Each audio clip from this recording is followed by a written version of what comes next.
বন্ধুরা, আজকে তোমাদের সঙ্গে শেয়ার করব চিংড়ি মাছ দিয়ে পাট শাকের ঝোল। এই গরমে পাট শাকের ঝোল কার না ভালো লাগে। পাট শাক পেট ঠান্ডা রাখে, শরীরও ভালো থাকে। পাট শাক রান্না করার জন্য আমি চিংড়ি মাছগুলো প্রথমে ভালো করে ভেজে নেব।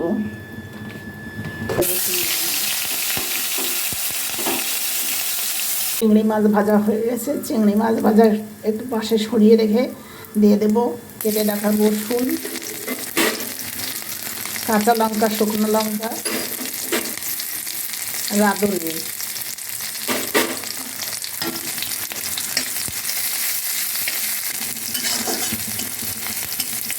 সব ফোড়ন ভাজা হয়ে গেছে।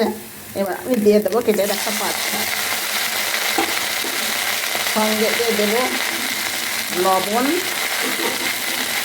হলুদ। কিছু পাট শাকের গায়ে যে জল ছিল, এই জলে শাক সুন্দর মজে গেছে। এবার দিয়ে দেবো আমি সামান্য পরিমাণ জল। চিংড়ি মাছ দিয়ে পাট শাকের ঝোল হয়ে গেছে। এবার আমি নামিয়ে নেব। দেখো বন্ধুরা, চিংড়ি মাছ দিয়ে পাট শাকের ঝোল কত সুন্দর হয়েছে। এই গরমের দিনে তোমরাও বাড়িতে বানিয়ে খেতে পারো।